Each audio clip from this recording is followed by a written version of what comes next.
We're back. We're looking at now. It looks like you're Genji on Numbani, so this will be fun. Bit of a different change of pace from the other two heroes that I saw, Widow and Hanzo. I'm pretty sure, unless, yeah, okay, Widow and Hanzo. I'm pretty sure were yours. Exporting the other video as we speak, this very moment.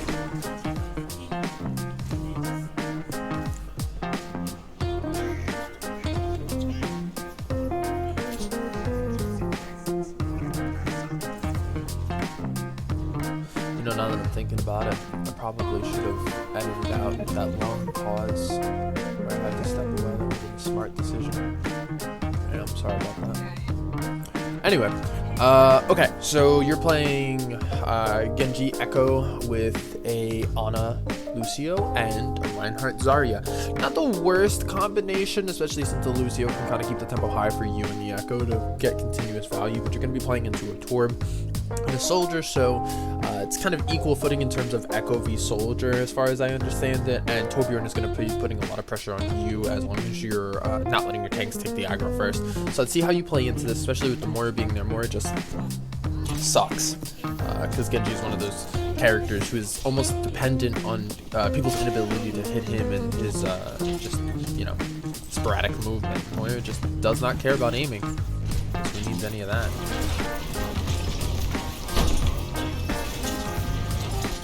Good deflex so far. Okay.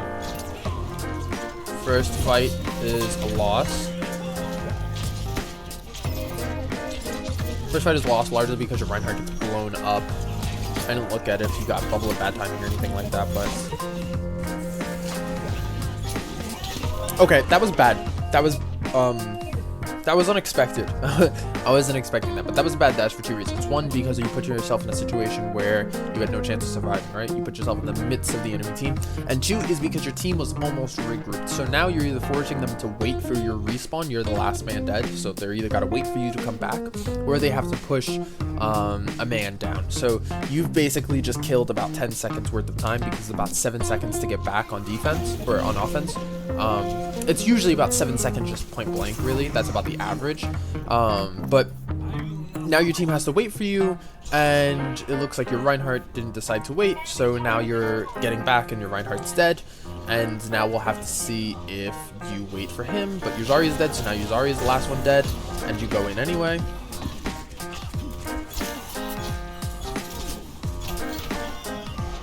Okay, so now your last man dead.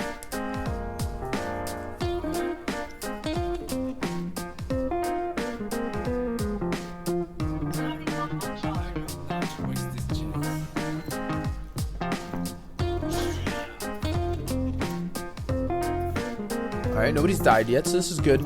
You're now staging for a bit more of a dive. Maybe your Zarya got tired of playing Zarya or whatever, but going for the monkey. Good dash out. Got antied, going for the health pack. I feel like there you could have depended a bit more on your supports, and you wind up having to go back, but you don't really trust your supports there to keep you up. It takes you out of the fight for a little bit. Not a terrible thing. Good blade, got two. Bad dash. We'll talk about blade mechanics, I think, at another time. Okay. No, let's look at blade mechanics now. Blade mechanics are always a little bit of a tricky thing. I'm gonna watch this in half speed. So you go to get this health pack's not there, you go back to your team, blah, blah, blah, blah, blah. But basically what we're going to be looking at when it comes to blade mechanics is we're going to be looking at the order in which you use your cooldowns, right? Your slash and your dash. So you see that the Torb is low, you chase that, you pop blade. Okay, so generally you do want to, and I always get a little bit confused when it comes to this Genji blade, because you say slash and dash enough times and then eventually they sound like the same word, but you generally do want to get yourself into a position where you don't have to dash first, because if you dash first and they do something to make it so that you can't eliminate your target, you remove the ability for you to then close that distance again, right? So if this Ana sleeps you and gets distance on you, but then you get woken up, you're then just a Genji with no dash with the blade, and you're not going to be able to catch up to anybody because everybody's just going to be able to kite you. So what you more so should have done, and let's go back a few seconds to when you had your dash. Jesus Christ, I went back too far.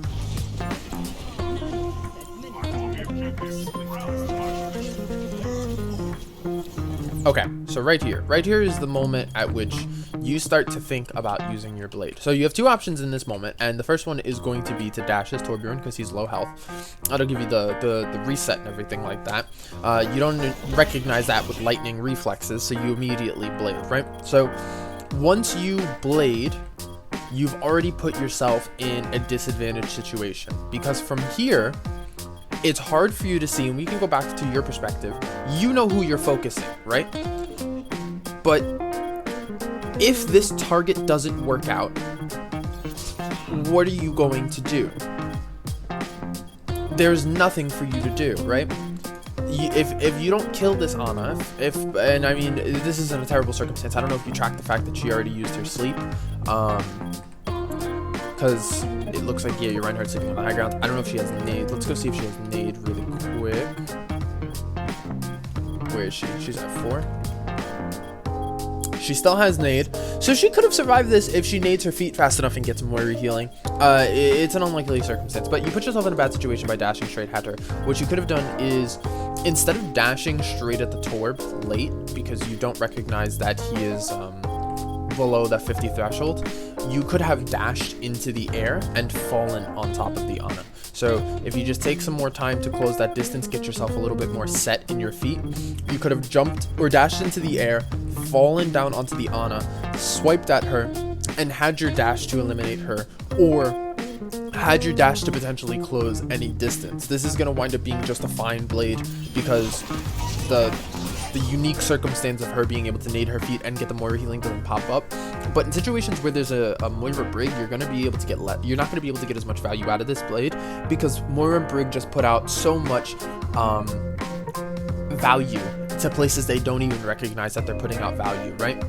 And armor pack makes it so difficult for you to chunk down low health targets because the additional armor just the overheal is an insane ability that really only deserves to be in an ultimate. I really hope that goes through as a full patch.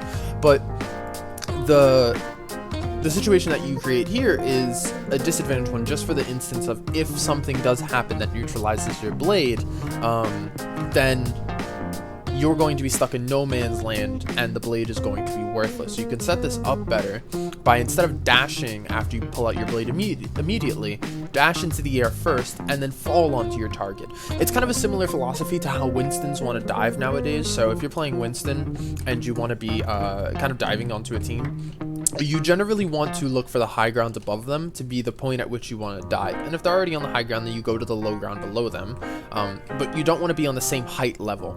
And the reason is because if you jump into the enemy team, there's so much CC, stun, and sustain in the game nowadays that Winston's not going to be able to burst anybody down the way he used to, even with follow-up damage. Immortality armor pack is going to make it nearly impossible for any traditional form of dive to work.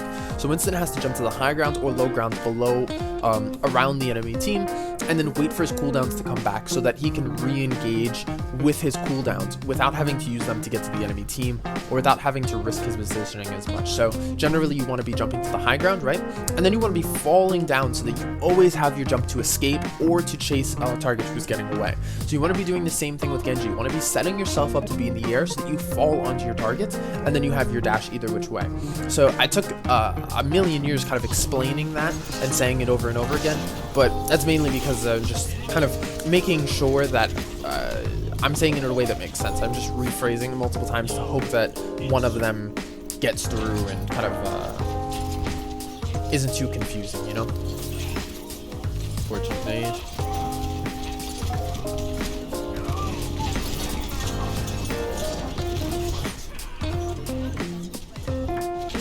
You're very confident, Genji, I'll say that.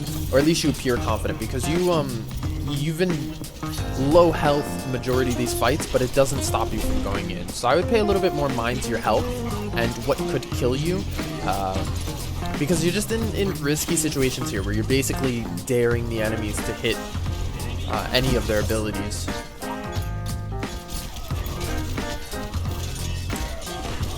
Generally, when you dash at a target, you want to dash at their feet so that you end up right in front of them, or you want to dash at them so that you end up right behind them.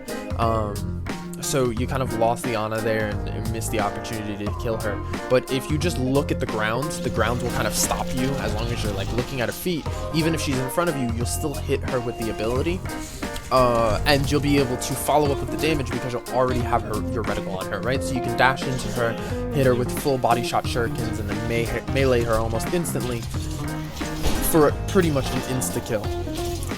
I really don't understand this invisible fire strike bug that's been going on, and I hope they fix it because it's super annoying. Good job poking the turret out.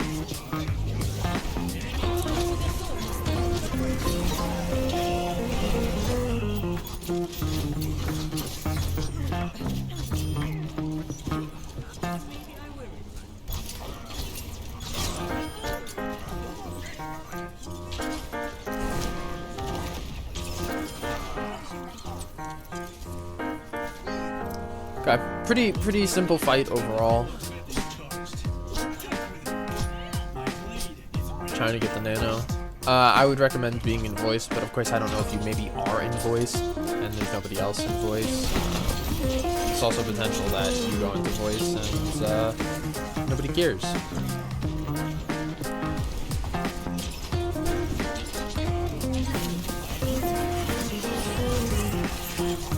So that's not a terrible situation there. Nice deflect. It's a little bit better than the last one because it allows you to... you just allowed yourself to kind of rapidly close the distance and gave the enemies a little chance to react. But setting up your positioning before you blade is just going to be ideal. It's going to let you have an easier time of blading, right? So in that situation, a good setup would have been to start on the high ground, so you wall climb to the high ground up here, and then when you get the nano, you dash into the air, and you have a little bit more height where you can just float down to the enemy team. It'll break their line of sight on you. It'll force them to look up very drastically, or they won't notice you at all. And like I said, it's really important to make sure that you're landing on a target with that dash cooldown still available. Because if you get on that Moira and she just fades away from you, that blade is again null and void. So let's go look at that one more time, and this time we can look at whether or not the Moira actually had fade or not, if that was something that she could have escaped. I don't know. Sometimes, you know, you could be just meticulously tracking those things, but I can't be aware of those things. So let's go look at the possibilities. So you pull out the blade, you want to go after the Moira. The Moira does not have fade. She does not have fade. Does not have fade. Nice. But if the Moira has fade there, then it becomes increasingly difficult for you to finish her. Ashe has her shotgun to kind of boop you away. Roadhog can hook you at any point. If this Reinhardt lands his pin, I mean, there's nothing you could ever do about that. But it's definitely going to put you in a disadvantaged situation. It's going to lead to your blades more often than not working out, right? The two targets that you've gone after each time have had their biggest counter abilities on cooldown. And they're cooldowns that are not exactly easy to track, right? It's not always the easiest to track sleep. And in that situation where you were, it was easy to track sleep because you literally walked past your sleeping Ryan. But fade is not an easy ability to kind of track. It has a short cooldown, and she goes invisible for half of it. I want to give you the benefit of the doubt and say that you knew you were dead anyway, so you dashed into the team. So I think the dynamite kills you no matter what, especially with your supports being pretty much dead at that point in the fight. But it's still that aggressiveness that I'm seeing again and again, where you're going in regardless of your health, or not going in, but you're staying in risky situations regardless of your health. You're all but daring the enemies to hit their shots, and there's going to be games where people hit those shots, and those are the games that are going to gatekeep you from climbing, right? The people who can aim just that little bit better, they're going to climb, and you're not, because you're putting yourself in those situations. Very fast farming. Oof. So I think this is a similar thing. I mean, I think your Hanzo was maybe a little bit more safe and made it so that your game sense didn't show as much. But I think this and your Widow kind of show that your game sense isn't lacking, it's just not incorporated into your playstyle enough, right? You're not thinking about what you could be doing to min-max or like make it as guaranteed as possible a fight win, you know, before the fight starts, or you know, you're not integrating the small kind of, I'm struggling for words right now, but you're not basically setting yourself up for guaranteed victory. You're just going into the fights and letting your mechanics do the work for you and making it so that, you know, you're better than the enemies, or the enemies are better than you. It's very cut and dry, you know? If you have good game sense, sometimes you can kind of mess around with enemies who are traditionally better than you, right? I play Widow, and when I play Widow, my mechanics aren't great, so what I do a lot of times is I come from a lot of weird off angles and take people by surprise. I wouldn't be able to hit the shots that they can hit, but they can't beat me just because they are not expecting me, because they're not paying enough attention. That was risky, but good. I think in a team setting, a situation like that would be a little bit clearer, because I think you made the best decision that you could have in that fight, or at least one of them, right? One of the other decisions that you could have made was to just stay behind your Vine shield and hope that your healers can clutch it out. But I think you kind of took that risk and said, I'm not going to wait up, let my healers do this. I'm going to try to take, matters into my own hands. It's just the Bastion burns you down before you even get a chance.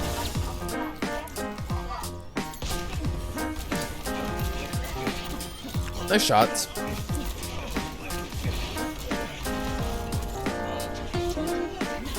Yeah, so I think we could also see that your mechanics are kind of the thing that's carrying you to, you know, good rankings. In your ability to charge fast, alt charge. So you're taking advantage basically of people who also have poor mechanics by outdueling them in situations where maybe their game sense isn't carrying them through, right? That Ashe couldn't aim as well as you, otherwise she would have killed. If she had as good as mechanics as you did, you would have died in 2 shots probably as soon as she peeked you. Once she hit that dynamite, you would have been probably dead. But her game sense isn't protecting her right there, because she decides to peek without a shield, and you're able to finish her off and take advantage of that situation. So we're seeing that your mechanics are the thing that's scaring you. Even if simply we look through your ability to charge your ultimate, you're always able to hit the shots where the defense has gaps. So the tanks being of, you know, kind of like a lower rank than you could potentially be in means that your game sense isn't always showing. It's kind of a weird thing to explain, but you could be, I don't think it's hard for you to climb. It's just going to be a concentrated effort.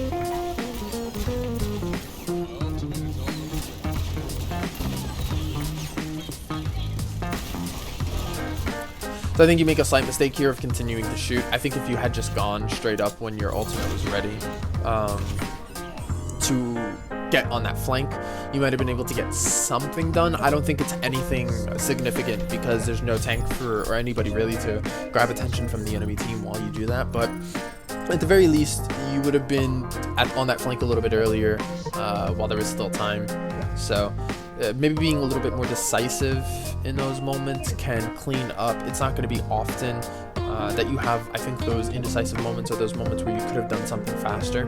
But if you clean up even those small moments, it's going to give you the opportunity to, you know, climb. There is a certain point at which you are doing nothing but perfecting what you've already been doing, right? So in the lower ranks, you got to learn a lot of things, anywhere from really bronze to platinum. You're really kind of learning the game and figuring things out. But once you get into that platinum, diamond, masters, you're not really learning the game anymore so much as perfecting the things you already know how to do, making sure that you always consistently hit those shots, making sure that you always know where to be at the right time, making sure that you're moving as quick as you can to get to certain spots, and abusing the small parts of the game in order to get the best positioning, you know, or in order to get the best results.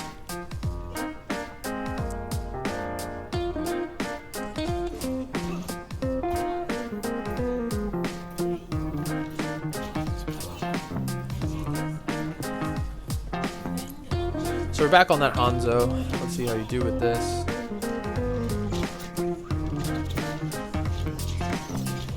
So yeah, these are the gaps in the defense that I was talking about, right? If you had equal game sense and mechanics, then you would be here. You could be in this rank. Let's say if you were in the same rank. Let's set up a situation now. Let's say you were in the same rank, but you had equal mechanics and game sense. You would have missed some of those shots, and it would have reflected in your ultimate charge. But you've gotten here solely by your mechanics, it seems, or at least largely by your mechanics, right? We're not going to say solely because obviously you have to have some game sense. But those moments are the moments where you farm ult faster, and then you are able to use ult sooner, and then you either take the enemy by surprise, or you're able to, you know, get pick-offs in those small moments, or able to just put out more value over the course of a game, and then therefore win games because of it.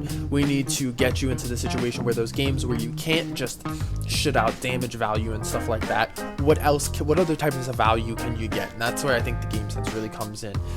Pick potential and stuff is great, and raw damage is great, but it needs to be allocated to the right spaces, it needs to be managed the right way, and it needs to be done at the right times. And that's really where game sense comes into play for DPS.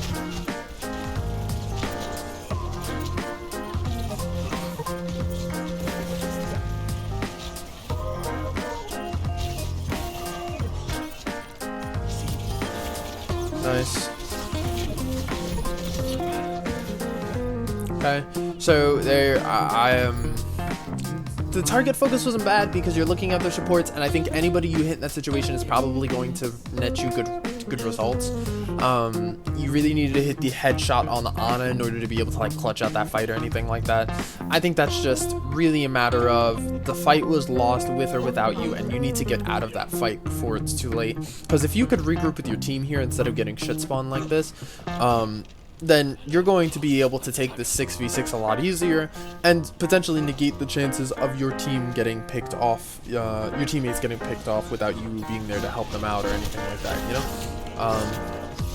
That is unfortunate, but that's one of those things. You come back late, you're slightly out of position because you're spaced from your allies, and your allies aren't really paying attention to you yet, and people take advantage of it.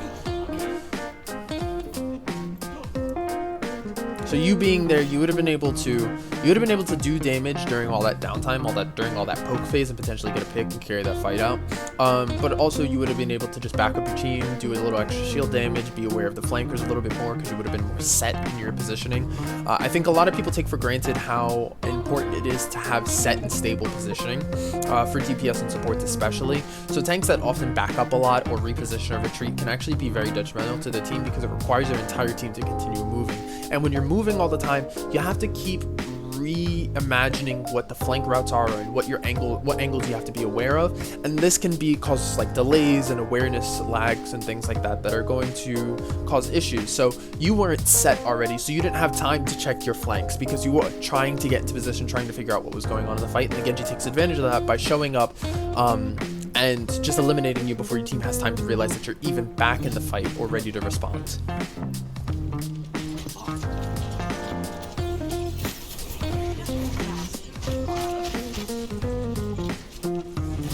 So I think you stay on this angle a little bit too long. They all know you're here at this point, and I mean, you survive it because your Ana decides to keep you up, but it's just a risk, you know, and it's a risk I don't necessarily recommend. When you're playing in team settings, it's going to be something that I'm going to be a little bit more adamant about, but in ranked, not so much, because the awareness of the enemy team isn't going to be as cohesive, so you're not going to get focused down as easily. But if you're playing in a team setting, it's going to be very easy for that Genji or that Ana to say that Hanzo's out of position. Oh, focus the Hanzo under the bridge. Oh, Hanzo's low under bridge or something like that. And then you're going to be focused down by 6 people instead of by 2 people. And that may make the difference between you surviving and you dying. So in a team settings, I'm going to encourage pokes or peeks that are done with the tank's kind of like aid or something like that. So you're always going to want to be doing things as safely and deny the enemies the ability to get picks on you if possible. But I'm not going to fret on it too much in ranked unless you're playing against somebody who's absolutely dominating, like a Widow or an Ashe, or maybe a McCree who's just always picking you off or something like that. Because here, like I said, you're just getting focused down by an Ana and a Genji, and your Ana is able to keep you propped up through that. It's not that big of an issue, and you might get a pick out of it.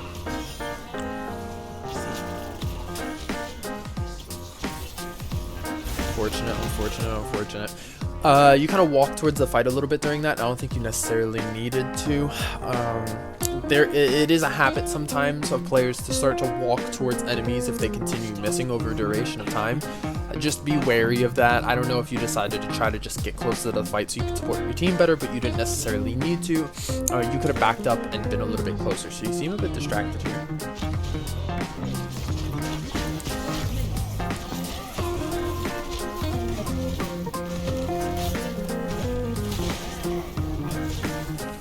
Is there something behind you? Okay, no, that's weird.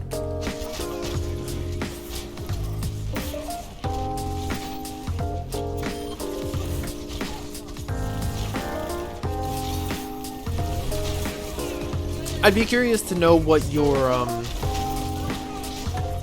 accuracy percentages are for critical hits and for just all shots, I guess. Because I think you hit about 50% of them. Like 50% of all of your shots are hits.